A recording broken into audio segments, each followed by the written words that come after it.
बोलो गुरुदेव भगवान की जय। प्यारे कृष्ण कन्हैया लाल की जय। पद्म पुराण उत्तराखंड। भगवान श्री कृष्ण की मथुरा यात्रा, कंसवध और उग्रसेन का राज्याभिषेक। महादेव जी कहते हैं, पार्वती तदनंतर एक दिन मुनिश्रेष्ठ नारद जी मथुरा में कंस के पास गई। राजा कंस ने उनका यथावत सत्कार किया और उन्हें सुंदर आसन पर बिठाया। नारद जी ने कंस से भगवान विष्णु की सारी चेष्टाएं कहीं, देवताओं का उद्योग करना, भगवान केशव का अवतार लेना, वसुदेव का अपने पुत्र को ब्रज में रख कर आना, राक्षसों का मारा जाना, नागराज कालिया का यमुना के कुंड से बाहर निकाला जाना, गोवर्धन धारण करना और इंद्र का भगवान से मिलना आदि सभी मुख्य मुख्य घटनाओं को उन्होंने कंस से निवेदन किया। यह सब सुनकर राक्षस कंस ने नारद जी का बड़ा आदर किया। उसके बाद वे ब्रह्मलोक में चले गए। इधर कंस के मन में बड़ा उद्वेग हुआ। वह मंत्रियों के साथ बैठकर मृत्यु से बचने के विषय में परामर्श करने लगा। उसके मंत्रियों में अक्रूर सबसे अधिक बुद्धिमान और धर्मानुरागी थे। महाबली दानवराज कंस ने अक्रूर को आज्ञा दी। कंस बोला, यदुश्रेष्ठ इंद्र आदि संपूर्ण देवता मेरे भय से पीड़ित हो श्री विष्णु की शरण में गए थे। भूत भावन भगवान मधुसूदन उन देवताओं को अभयदान देकर मुझे मारने के लिए देवकी के गर्भ से उत्पन्न हुए हैं। वसुदेव भी ऐसा दुष्ट आत्मा है कि मुझे धोखा देकर रात में वह अपने पुत्र को दुरात्मा नंद के घर में रखाया। वह बालक बचपन से ही ऐसा दुर्धर्ष है कि बड़े बड़े असुर उसके हाथ से मारे गए। यदि ऐसे ही उसकी प्रगति रही तो एक दिन वह मुझे भी मारने के लिए तैयार हो जाएगा। इसमें संदेह नहीं कि ब्रज में उसे इंद्र आदि देवता समस्त असुर भी नहीं मार सकते। अतः मुझे उसको यहाँ बुलवाकर किसी विशेष उपाय से ही मारना चाहिए। मत वाले हाथी, बड़े बड़े पहलवान तथा श्रेष्ठ घोड़े आदि से उसका वध कराना चाहिए। जिस किसी उपाय से संभव हो उसे यहीं बुलाकर मारा जा सकता है, अन्यत्र नहीं। इसलिए तुम गौओं के ब्रज में जाकर बलराम, श्री कृष्ण तथा नंद आदि संपूर्ण ग्वालों को धनुष यज्ञ का मेला देखने के बहाने यहाँ बुला ले आओ। बहुत अच्छा कहकर परम पराक्रमी यदुश्रेष्ठ अक्रूर रथ पर आरूढ़ हुए और भगवान श्री कृष्ण के दर्शन के लिए उत्सुक होकर गौओं के रमणीय ब्रज में गए। अक्रूर बोले, नंदराय जी, अक्रूर जी महान भगवत भक्तों में श्रेष्ठ थे। उन्होंने अत्यंत विनीत भाव से गौओं के बीच में खड़े हुए भगवान श्री कृष्ण का दर्शन किया। गोप कन्याओं से घिरे हुए श्रीहरि को देखकर अक्रूर जी का सारा शरीर रोमांचित हो उठा। उनके नेत्रों में आनंद के आंसू भर आए। उन्होंने रथ से उतरकर श्री कृष्ण को प्रणाम किया। वे बड़े हर्ष के साथ भगवान गोपाल के समीप गए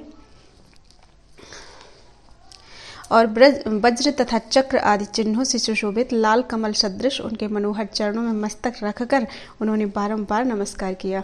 तत्पश्चात उनकी दृष्टि कैलाश शिखर के समान गौरवर्ण वाले नीलांबरधारी बलराम जी पर पड़ी, जो मोतियों की माला से विभूषित होकर शरत काल के पूर्ण चंद्रमा की भांति शोभा पा रहे थे।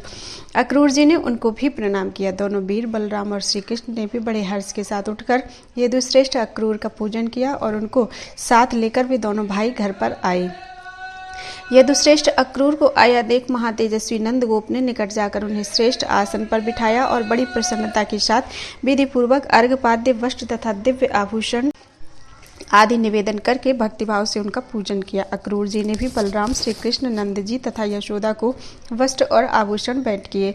फिर कुशल पूछकर शांत भाव से भी कुश के आसन पर विराजमान हुए। तत्पश्चात राजकार्य के विषय में प्रश्न होने पर बुद्धिमान अक्रूर ने इस प्रकार कहना आरंभ किया।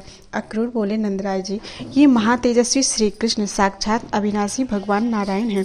देवताओं का हित, साधु पुरुषों की रक्षा, पृथ्वी के भार का नाश, धर्म की स्थापना तथा कंस आदि संपूर्ण दैत्यों का नाश करने के लिए इनका अवतार हुआ है।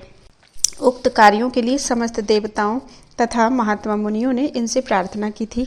उसी के अनुसार ये वर्षा काल में आधी रात के समय देवकी के गर्भ से प्रकट हुए। उस समय वसुदेव जी ने कंस के भय से रात में ही अपने पुत्र भगवान श्रीहरि को तुम्हारे घर में पहुंचा दिया। उसी समय यशस्विनी यशोदा को भी माया के अंश से एक सुंदरी कन्या उत्पन्न हुई थी। उसी ने संपूर्ण ब्रज को नींद में बेशुद्ध कर दिया था। यशोदा जी भी मूर्छितावस्था में पड़ी थी। वसुदेव जी ने तो श्री कृष्ण जी को तो यशोदा की सैया पर सुला दिया और स्वयं उस कन्या को लेकर वे मथुरा की ओर चल दिए। कन्या को देवकी की सैया पर रखकर ये प्रसव घर से बाहर निकल गए। देवकी की सैया पर सोई हुई कन्या शीघ्र ही रोने लगी। उसका जन्म सुनकर दानव कंस सहसा आ पहुंचा और उसने कन्या को लेकर घुमाते हुए पत्थर पर पटक दिया। परंतु वह कन्या आकाश में उड़ गई और 8 भुजाओं से युक्त होकर गंभीर वाणी में कंस से रोषपूर्वक बोली, ओ नीच दानव, जिसका कहीं अंत नहीं है, जो संपूर्ण देवताओं के ईश्वर और पुरुषोत्तम हैं, वे तुम्हारा वध करने के लिए ब्रज में जन्म ले चुके हैं। यूं कहकर महामाया हिमालय पर्वत पर चली गई। तभी से वह दुष्टात्मा भय से उद्विग्न हो गया और महात्मा श्री कृष्ण को मारने के लिए एक एक करके दानवों को भेजने लगा। बालक होने पर भी बुद्धिमान श्री कृष्ण ने खेल खेल में ही सब दानवों को मौत के घाट उतार दिया है। इन परमेश्वर ने अनेक अद्भुत कर्म किए हैं। गोवर्धन धारण, नागराज, कालिया का निर्वासन, इंद्र से समागम और संपूर्ण राक्षसों का संहार आदि सारे कर्म श्री कृष्ण के ही किए हुए हैं। यह बात नारद जी के मुंह से सुनकर कंस अत्यंत भय से व्याकुल हो उठा है। महाबाहु बलराम और श्री कृष्ण बड़े दुर्धर्ष वीर हैं, इसलिए इन दोनों को वहीं बुलाकर वह बड़े बड़े मतवाले हाथियों से कुचलवा डालना चाहता है अथवा पहलवानों को भिड़ाकर इन्हें मार डालने को उद्यत है। श्री कृष्ण को बुला लाने के लिए ही उसने मुझे यहाँ भेजा है। यही सब उस दुष्ट दानव की चेष्टा है जिसे मैंने आपको बता दिया। अब आप समस्त ब्रजवासी दही घी आदि लेकर कल सवेरे धनुष यज्ञ का उत्सव देखने के लिए मथुरा में चले। बलराम, श्री कृष्ण और समस्त गोपों को राजा के पास चलना है। वहां निश्चय ही कंस श्री कृष्ण के हाथ से मारा जाएगा, अतः आप लोग राजा की आज्ञा से निर्भय होकर वहां चलिए। इतना कहकर बुद्धिमान अक्रूर चुप हो गए।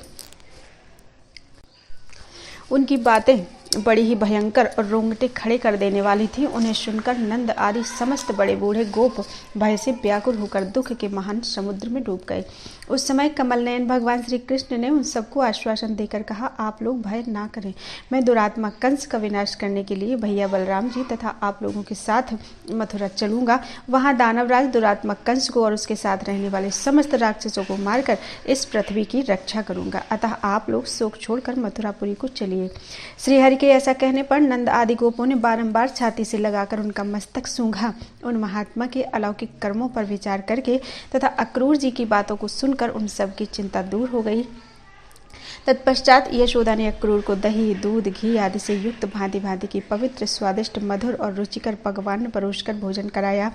उनके साथ बलराम, श्री कृष्ण, नंद आदि श्रेष्ठ गोप, अनेकों सुहृद बालक भी और वृद्ध भी थे। यशोदा जी के दिए हुए रुचिवर्धक उत्तम अन्न को यादव श्रेष्ठ अक्रूर जी ने बड़े प्रेम से खाया। भोजन कराने के पश्चात नंद रानी ने जल देकर आचमन कराया और अंत में कपूर सहित पान का बीड़ा दिया। फिर सूर्यास्त होने पर अक्रूर जी ने संध्या उपासना की। उसके बाद बलराम और श्री कृष्ण के साथ खीर खाकर वे उन्हीं के साथ शयन करने के लिए गए। दीपक के प्रकाश से सुशोभित श्रेष्ठ एवं रमणीय भवन में विचित्र पलंग बिछा था। स्वच्छ सुंदर बिछावन पर भांति भांति के फूल उनकी शोभा बढ़ा रहे थे। उस पलंग पर भगवान श्री कृष्ण सोते थे, मानो शेष नाग की सैया पर श्री नारायण शयन करते हों। भगवान को शयन करते देख सहसा अक्रूर के नेत्रों में आनंद के आंसू छलक पड़े। उनका सारा शरीर पुलकित हो उठा। उन्होंने तमोगुणी निद्रा को त्याग दिया। वे भगवत भक्तों में श्रेष्ठ तो थे ही अपने परम कल्याण का विचार करके भगवान के चरण दबाने लगे। उस समय वे मन ही मन सोच रहे थे, इसी में मेरे जीवन की सफलता है। यही जीवन वास्तव में उत्तम जीवन है। यही धर्म तथा यही सर्वश्रेष्ठ मोक्ष सुख है। शिव और ब्रह्मा आदि देवता, शनकादि मुनीश्वर तथा वशिष्ठ आदि महर्षि जिनका दर्शन करना तो दूर रहा, मन से स्मरण भी नहीं कर पाते हैं, वे ही भगवान लक्ष्मीपति के दोनों चरण इस समय मुझे प्राप्त हुए हैं। अहो, मेरा कितना सौभाग्य है। ये दोनों चरण शरत काल के खिले हुए कमल की भांति सुंदर हैं। भगवती लक्ष्मी अपने कोमल एवं चिकने हाथों से इनकी सेवा करती हैं। ये चरण परम उत्तम सुख स्वरूप हैं। इस प्रकार भगवान की सेवा में लगे हुए अक्रूर जी की वह रात्रि एक क्षण के समान बीत गई। उस समय वे ब्रह्मानंद का अनुभव कर रहे थे। तदनंतर निर्मल प्रभात होने पर देवगण आकाश में खड़े होकर भगवान की स्तुति करने लगे। तब भगवान शयन से उठकर विधिपूर्वक आचमन किया। फिर परम बुद्धिमान बलराम जी के साथ जाकर माता के चरणों में नमस्कार किया और मथुरा जाने की इच्छा प्रकट की। यशोदा जी दुख और हर्ष में डूबी हुई थी। उन्होंने दोनों पुत्रों को उठाकर बड़े प्रेम से छाती से लगा लिया। उस समय उनके आंसुओं की धारा बह रही थी। उन्होंने दोनों महावीर पुत्रों को आशीर्वाद दिया और बार बार हृदय से लगाकर विदा किया। अक्रूर ने भी हाथ जोड़कर यशोदा जी के चरणों में प्रणाम किया और कहा, महाभागे, अब मैं जाऊंगा, मुझ पर कृपा करो। ये महाबाहु श्री कृष्ण महाबली कंस को मारकर संपूर्ण जगत के राजा होंगे, इसमें तनिक भी संदेह नहीं है। अतः देवी, तुम शोक छोड़कर सुखी हो। ऐसा कहकर अक्रूर जी नंद रानी से विदा लेकर बलराम और श्री कृष्ण के साथ उत्तम रथ पर आरूढ़ हुए और तीव्र गति से मथुरा की ओर चले। उनके पीछे नंद आदि बड़े बूढ़े गोप भांति भांति के फल तथा बहुत से दही घी आदि लेकर गए। श्रीहरि को रथ पर बैठकर ब्रज से जाते देख समस्त गोपांगनाएं भी उनके पीछे पीछे चली। उनका हृदय शोक से संतप्त हो रहा था। वे हा कृष्ण हा गोविंद कहकर बारंबार रोती हुई विलाप करती थीं और श्रीहरि ने उन सबको समझा बुझाकर लौटाया। उनके नेत्रों में आंसू भरे हुए थे। वे दीन भाव से रोती हुई खड़ी रहीं। इसके बाद अक्रूर जी ने अपने दिव्य रथ को ब्रज से मथुरा की ओर बढ़ाया। शीघ्र ही यमुना के पार होकर उन्होंने रथ को किनारे खड़ा कर दिया और स्वयं उससे उतरकर वे स्नान तथा अन्य आवश्यक कृत्य करने की तैयारी करने लगे। भक्त प्रवर अक्रूर ने यमुना के उत्तम जल में डुबकी लगाई और अघमर्षण मंत्र का जप आरंभ किया। उस समय उन्हें श्री बलराम तथा श्री कृष्ण दोनों ही जल के भीतर दिखाई दिए। उन्हें देखकर अक्रूर जी को बड़ा विस्मय हुआ। तब उन्होंने उठकर रथ की ओर देखा, किंतु वहां भी वे दोनों महाबली वीर बैठे दृष्टिगोचर हुए। तब पुनः जल में डुबकी लगाकर वे युगल मंत्र का जप करने लगे। उस समय उन्हें क्षीर सागर में शेषनाग की सैया पर बैठे हुए लक्ष्मी सहित श्रीहरि का दर्शन हुआ। सनकादि मुनि उनकी स्तुति कर रहे थे और संपूर्ण देवता सेवा में खड़े थे। इस प्रकार सर्वव्यापी ईश्वर को देखकर यदुश्रेष्ठ अक्रूर ने उनका स्तवन किया। स्तुति करने के पश्चात सुगंधित कमल पुष्पों से भगवान का पूजन किया और अपने को कृतकृत्य मानते हुए वे यमुना जल से बलराम और श्री कृष्ण के समीप आए। वहां आकर अक्रूर जी ने उन दोनों भाइयों को भी प्रणाम किया। भगवान श्री कृष्ण ने उन्हें आश्चर्यमग्न और विनीत भाव से खड़ा देख पूछा, कहिए अक्रूर जी, आपने जल में कौन से आश्चर्य की बात देखी है? यह सुनकर अक्रूर जी ने महान तेजस्वी श्री कृष्ण से कहा, प्रभु आप सर्वत्र व्यापक हैं, आपकी महिमा से क्या आश्चर्य की बात हो सकती है? ऋषिकेश, यह संपूर्ण जगत आप ही का तो स्वरूप है। इस प्रकार स्तुति करके जगदीश्वर गोविंद को प्रणाम कर अक्रूर जी उन दोनों भाइयों के साथ पुनः दिव्य रथ पर आरूढ़ होकर तुरंत ही देवनिर्मित मथुरापुरी में जा पहुंचे। वहां नगर द्वार पर बलराम और श्री कृष्ण को बिठाकर वे अंतःपुर में गए और राजा कंस से उनके आगमन का समाचार सुनाकर उसके द्वारा सम्मानित होकर पुनः अपने घर को चले गए। तदनंतर संध्या के समय महाबली बलराम और श्री कृष्ण एक दूसरे का हाथ पकड़े मथुरापुरी के भीतर गए। वे दोनों राजमार्ग से जा रहे थे। इतने में ही उनकी दृष्टि कपड़ा रंगने वाले एक रंगरेज पर पड़ी जो दिव्य वस्त्र लिए राजभवन की ओर जा रहा था। बलराम सहित परम पराक्रमी श्री कृष्ण ने उन वस्त्रों को अपने लिए मांगा, किंतु रंगरेज ने वे वस्त्र उन्हें नहीं दिए। इतना ही नहीं, उसने सड़क पर खड़े होकर उन्हें बहुत से कटु वचन भी सुनाए। तब महाबली श्री कृष्ण ने रंगरेज के मुंह पर एक तमाचा जड़ दिया। फिर तो वह मुंह से रक्त बमन करता हुआ मार्ग में ही मर गया। बलराम और श्री कृष्ण ने अपने बंधु बांधव ग्वाल बालों के साथ उन सुंदर वस्त्रों को यथा योग्य धारण किया। फिर वे माली के घर पर गए। उसने उन्हें देखते ही नमस्कार किया और दिव्य सुगंधित पुष्पों से प्रसन्नता पूर्वक उनकी पूजा की। तब उन दोनों यादव वीरों ने माली को मनोवांछित वरदान दिया। अब वे गली की राह से घूमने लगे। सामने से एक सुंदर मुख वाली युवती आती दिखाई दी जो हाथ में चंदन का पात्र लिए हुए थी। वह स्त्री कुब्जा थी। उन दोनों भाइयों ने उससे चंदन मांगा। कुब्जा ने मुस्कुराते हुए उन्हें उत्तम चंदन प्रदान किया। चंदन लेकर उन्होंने इच्छानुसार अपने शरीर में लगाया और कुब्जा को परम मनोहर रूप देकर वे आगे के मार्ग पर बढ़ गए। नगर की स्त्रियां सुंदर मुख वाले उन दोनों सुंदर कुमारों को प्रेम पूर्वक निहारती थीं।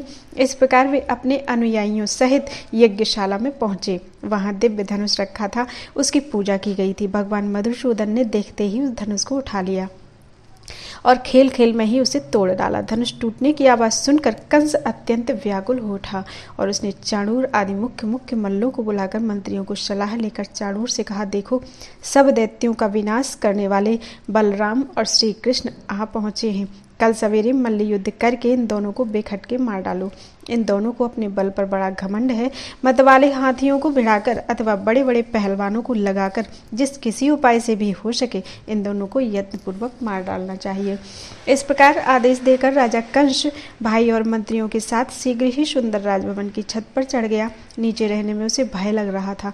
संपूर्ण दरवाजों और मार्गों पर उसने मत वाले हाथियों को नियुक्त कर दिया और सब ओर बड़े बड़े बलोन्मत्त पहलवान बिठा दिए। यह सब कुछ जानते हुए भी भगवान श्री कृष्ण परम बुद्धिमान बलराम जी तथा अपने अनुयायी ग्वाल वालों के साथ रात भर उस यज्ञशाला में ही ठहरे रहे। रात बीतने पर जब निर्मल प्रभात आया तो बलराम और श्री कृष्ण दोनों वीर सैया से उठकर स्नान आदि से निवृत्त हुए। फिर भोजन करके वस्त्र और आभूषणों से विभूषित होकर युद्ध के लिए उत्सुक होकर वे उस यज्ञशाला से चले, मानो दो सिंह किसी बड़ी गुफा से बाहर निकले हों। राजमहल के दरवाजे पर कुबल या पीढ़ हाथी खड़ा था, जो हिमालय पर्वत की शिखर सा जान पड़ता था। वही कंस की विजयाभिलाषा को बढ़ाने वाला था। उसने ऐरावत के दांत खट्टे कर दिए थे। उस महाकाय और मतवाले गजराज को देखकर भगवान श्री कृष्ण सिंह की भांति उछल पड़े और अपने हाथ से उसकी सूंड पकड़कर वे लीला पूर्वक उसे घुमाने लगी। घुमाते घुमाते ही भगवान धर ने उसे धरती पर पटक दिया। हाथी का सारा अंग चूर चूर हो गया और वह डरावनी आवाज में चिंघाड़ता हुआ मर गया। इस प्रकार हाथी को मारकर बलराम और श्री कृष्ण ने उनके दोनों दांत उखाड़ लिए और पहलवानों से युद्ध करने के लिए वे रंगभूमि में पहुंचे। जहां जितने दानव थे वे सब गोविंद का पराक्रम देख भयभीत होकर भाग खड़े हुए। तब कंस के भवन में प्रवेश करके वे महाबली वीर युद्ध के लिए उत्कंठित होकर हाथी के दांत घुमाने लगे। वहां उन महात्माओं ने कंस के दो मल्ल चाणूर और मुष्टिक को उपस्थित देखा। कंस भी महाबली बलराम और गोविंद को देखकर भयभीत हो उठा तथा अपने प्रधान मल्ल चाणूर से बोला, वीर, इस समय तुम इन ग्वाल वालों को अवश्य मार डालो, मैं तुम्हें अपना आधा राज्य बांटकर दे दूंगा। उस समय उन दोनों मल्लों को भगवान श्री कृष्ण अभेद्य कवच से युक्त और दूसरे मेरु पर्वत के समान विशालकाय दिखाई दिए। कंस की दृष्टि में प्रलय कालीन अग्नि से जान पड़े।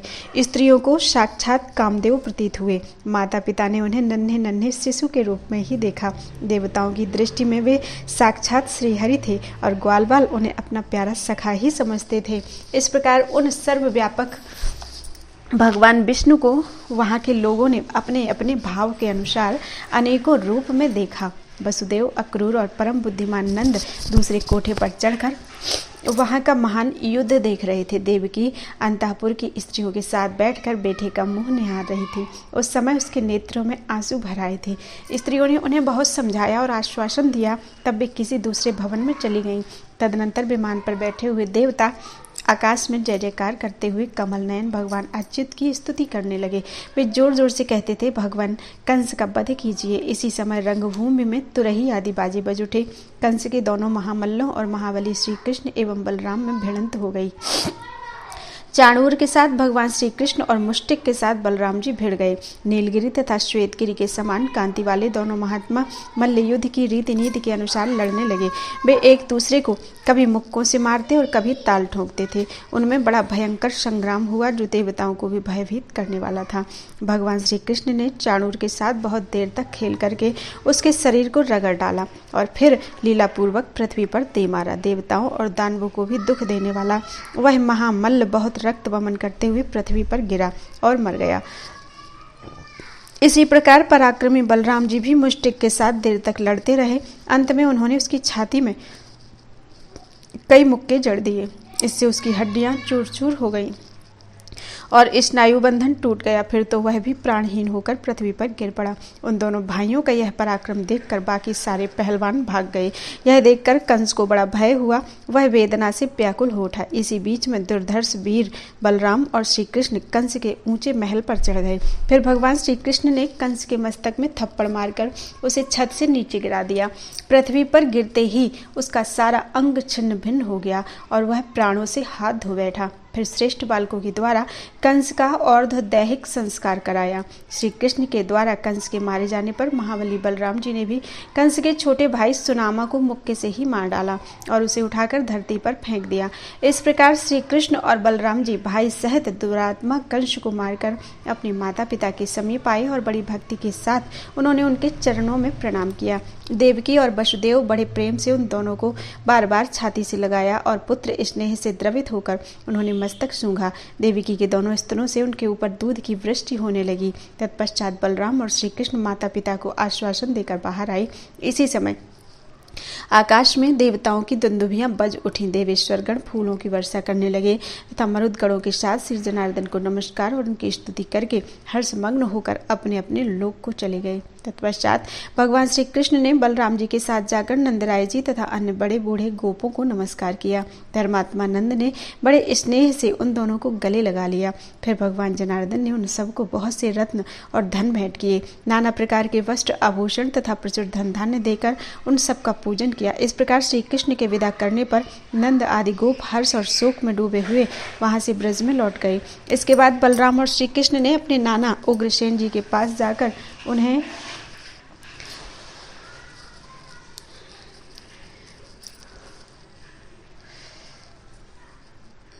बंधन से मुक्त किया और बारंबार सांत्वना देकर मथुरा के राज्य पर उनका अभिषेक कर दिया। अक्रूर आदि जितने